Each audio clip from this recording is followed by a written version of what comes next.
ಮನುಷ್ಯ ಪ್ರಾಣಿಗಳೆಲ್ಲ ಕಣ್ಮುಂದೆ ಬರ್ತವೆ. ಯಾವ ನಿಂತ್ಕೊಂಡು ಕತೆ ಪುರಾಣ. ಓಕೆ ಬಿಡಿ, TN ಗಾಡಿ ಅಡ್ರೆಸ್ ಕೇಳ್ತಿರ್ಬೋದು. ಸೊ ಗಾಯ್ಸ್, ಇನ್ನೊಂದು ಹೇಳ್ಬಿಡ್ತೀನಿ.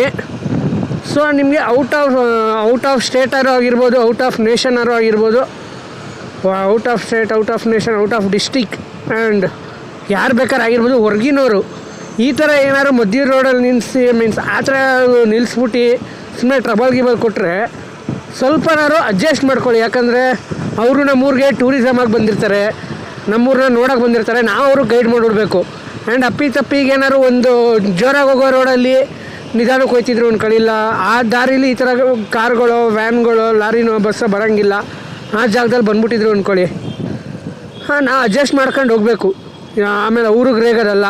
ನೀವು ಯಾರು ನಮ್ಮೂರಿಗೆ ಬರೋಕ್ಕೆ ಆ ಊರಿಂದ ಬಂದ್ಬಿಟ್ಟು ಇಲ್ಲಿ ದರ್ಪ ತೋರಿಸ್ತೀರಾ ಅನ್ನೋದಕ್ಕಿಂತ ಅಟ್ಲೀಸ್ಟ್ ಅವ್ರಿಗೆ ಒಂದು ಏನಾರು ಒಂದು ಮೀನ್ಸ್ ಈಗ ಏನೋ ಅವ್ರಿಗೊಂದು ಅಡ್ರೆಸ್ ಗೊತ್ತಿರಲ್ಲೋ ಏನಾರು ಒಂದು ಇರುತ್ತಲ್ಲ, ಆ ಥರ ಕೇಳ್ಬಿಡ್ಬೇಕು. ಈಗ ನಾನು ನೋಡಿ ಸಡನ್ನಾಗಿ ಇವ್ನು ಯಾವನ್ಗೂ ಇವನು ಹಿಂಗೆ ರೋಡಲ್ಲಿ ಹಾಕೊಂಡವನೇ ಅಂದೆ. ಆಮೇಲೆ ಗಾಡಿ ನಂಬರು TN ಗಾಡಿ ಮೀನ್ಸ್ ತಮಿಳ್ನಾಡು ಗಾಡಿ. ಸೊ ಅದರಿಂದಾಗಿ ನನಗೇನು ಬಂತು ಮೈಂಡ್ಗೆ, ತಮಿಳ್ನಾಡು ಗಾಡಿ ಅಲ್ಲ ಆಗ್ಬಿಡು, ಪಾಪ ಬೇರೆ ಊರಿಂದ ಬಂದಿರ್ತಾರೆ. ಓಕೆ, ಸೊ ಈ ಥರ ಒಂದು ಮೈಂಡ್ ಸೆಟ್ ಎಲ್ರಿಗೂ ಬಂದರೆ ಚೆನ್ನಾಗಿರುತ್ತೆ ಅನಿಸುತ್ತೆ.